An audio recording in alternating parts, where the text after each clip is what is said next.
Not a system.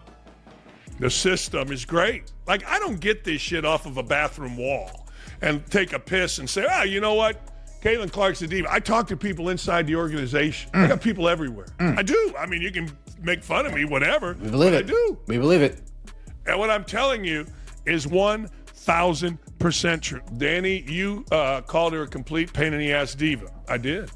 Because she is. And that's not me talking. That's a direct quote from people in the feed. That direct accusation right there is not just random internet gossip. It represents an explosive fracture inside the Indiana Fever organization that is threatening to tear apart the most valuable asset in women's basketball. When media personality Dan Dockich goes on the air and directly quotes front office sources, calling their #1 draft pick a diva and a pain in the ass, the line between constructive criticism and an internal smear campaign completely vanishes. The real story here isn't just that people are talking behind Caitlin Clark's back. It's that the leaks are coming from the very top of the hierarchy, exposing a toxic disconnect between a generational superstar and the executive staff tasked with protecting her. Best player or the straw mixing the drink for you at times looks totally disinterested defensively. That's a liability.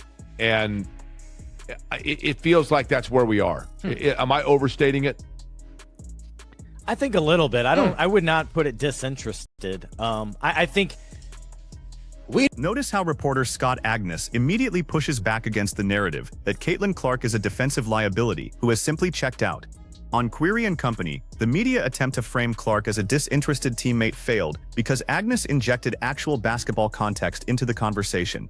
He points out that what casual observers mistake for a lack of effort is actually deep tactical frustration with a defensive scheme that leaves her completely isolated. When a rookie guard is subjected to 43 defensive switches in the early weeks of the season, leading the entire league in isolated one-on-one defensive possessions, it ceases to be an individual failure. It becomes a massive structural problem that lands squarely on the shoulders of the coaching staff. I think a little bit. I would not put it disinterested. I think what I saw in that last game or two was just the growing frustrations of maybe she did get beat or other teammates get beat, but then the help side was slow to react and they were switching 1 through 5 for a lot of points of the game. I think there are many. I don't think there's any reason to overreact or suggest any type of big changes are needed. I like the fact that they have 4 days between games right now. I think it starts with individual accountability, to be sure, absolutely right. But then I think the whole team needs to be better and being in their gaps, providing that help side. Look, they know teams are going to go at Clark. It's what we've seen, especially here early on in the season. And so that help side has to be ready to support. At the same time, what is Raven Johnson's best thing that they just drafted? Defense. She fouled out in the game. So the breakdown Scott Agnes provides highlights a glaring tactical issue that the mainstream WNBA media continuously overlooks. Opposing offenses are deliberately targeting Clark on every possession, forcing her into high screen switches without any functional help side rotation from her teammates. Even when the front office drafts defensive specialists like Raven Johnson to alleviate that exact pressure, the system breaks down so severely that players are fouling out trying to overcompensate for slow rotations. This is where the corporate narrative of the Indiana Fever begins to crumble. Instead of adjusting their schemes to protect their primary offensive engine, the organization has allowed a steady stream of media hit pieces to shift the blame entirely onto Clark's individual accountability. From him, Caitlin Clark's public unmasking leaves the WNBA in a slow-motion, Milli Vanilli moment, exposing the unearned currency of its manufactured basketball star. The Indiana Fever are too foolish to actually understand that the fact that they're doing this whole entire PR campaign, this schmear campaign, hit piece after hit piece with people in the media like Annie Constable you see here, what is this doing?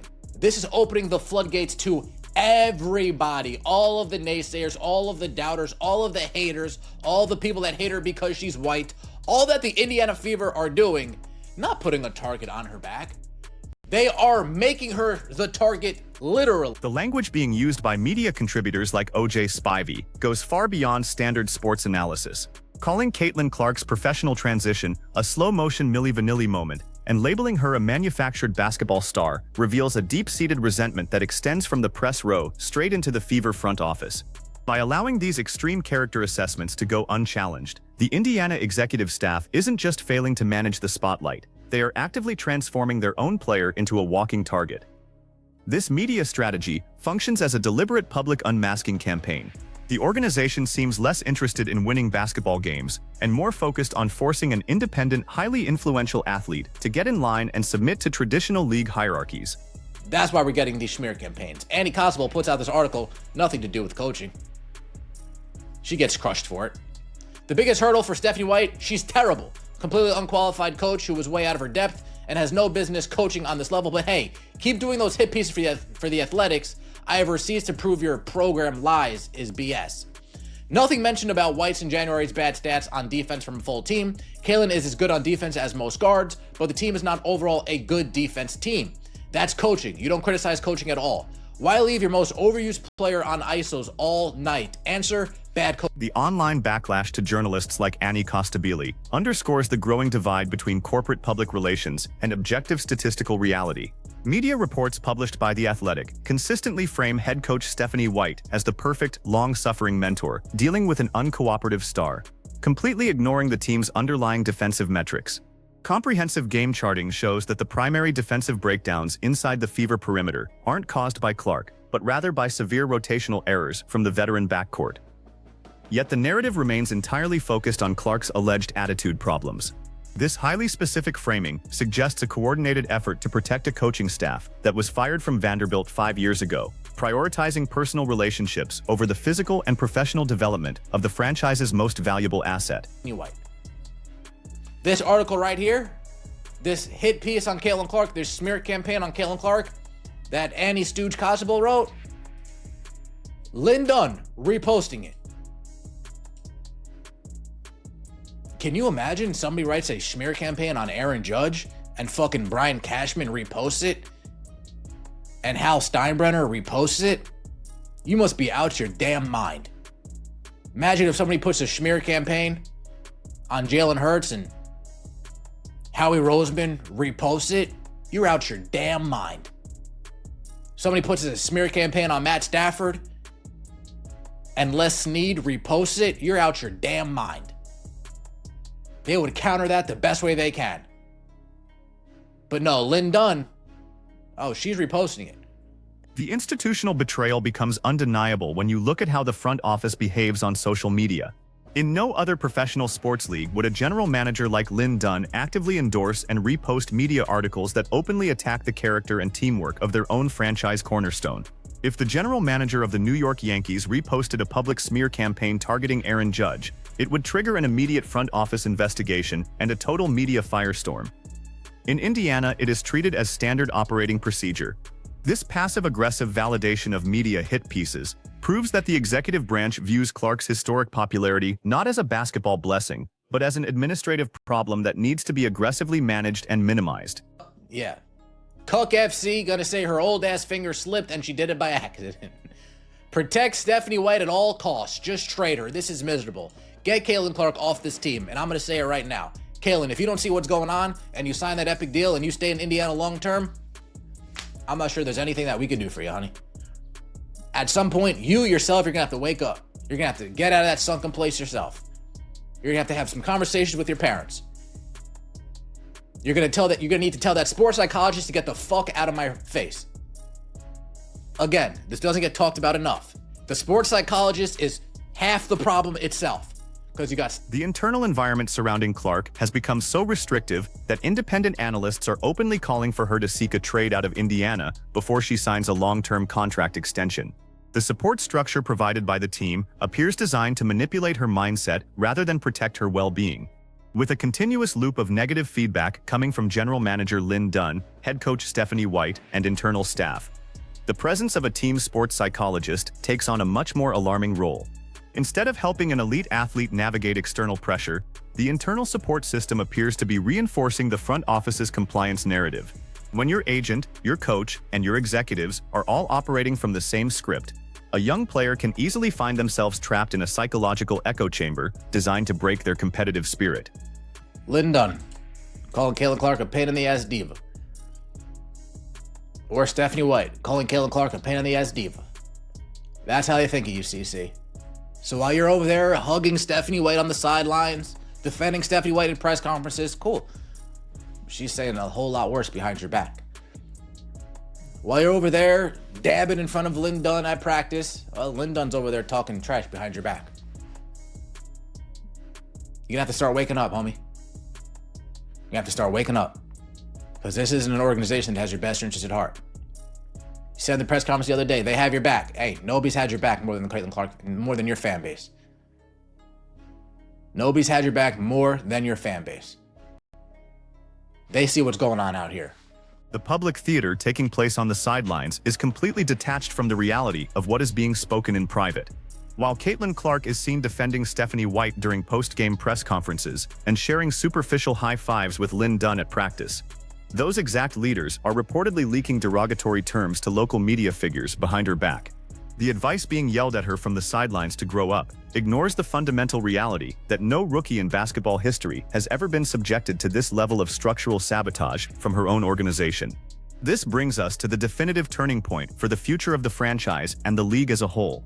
The internal data, the social media activity, and the verified leaks from close associates like Dan Dockich all point to a singular, undeniable conclusion.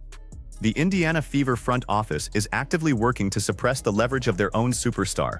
They inherited a basketball phenomenon who single-handedly salvaged their television ratings, filled their arena to its maximum capacity, and secured historic corporate sponsorships. Yet their primary objective appears to be protecting an outdated corporate hierarchy and shielding an underperforming coaching staff from legitimate tactical criticism. If you look closely at the timeline of events since the season opener, the pattern becomes clear. Every time Clark has a breakout performance that validates her global status, it is immediately followed by a wave of media reports targeting her defense, her attitude, or her relationship with her teammates. This is not coincidental media coverage. It is a calculated effort to lower her market value and force her into absolute compliance before long-term revenue sharing and collective bargaining agreements take effect. The long-term danger of this strategy cannot be overstated. By prioritizing personal alliances over competitive excellence, Lynn Dunn and Kelly Krauskopf are risking the structural health of the entire franchise. Elite athletes do not stay in toxic environments where their own general manager publicly co-signs media attacks against them. The corporate water boys and girls in the local media can continue to claim that these social media interactions are mere accidental clicks or meaningless mistakes, but professional sports organizations do not operate on accidents. Every statement, every interview setup, and every leaked quote is a tactical chess move in a broader war for institutional control. Caitlin Clark must recognize that the biggest threat to her professional career isn't the physical play of opposing defenders on the court, but the administrative sabotage taking place inside her own facility. Her current representation has proven completely ineffective at countering this negative public relations campaign, leaving her isolated against a coordinated corporate machine. Until she changes her inner circle, demands accountability from her front office, or forces a dramatic structural shift in the coaching staff, this cycle of public praise and private backstabbing will continue to stall her development. The fans see exactly what is happening in real time, and it is only a matter of time before the tension on the sidelines turns into an open, unavoidable locker room rebellion. So who do you believe is the driving force behind this toxic environment? Is it a front office desperate to maintain control over a player bigger than the franchise, or is the coaching staff completely out of their depth and using media leaks to save their own jobs? You cannot say both. Pick a side and let me know your thoughts in the comments section below. Smash that like button, share this video with every real basketball fan you know, and subscribe to the channel for more raw, unfiltered sports commentary. Take it easy, and I will see you next time.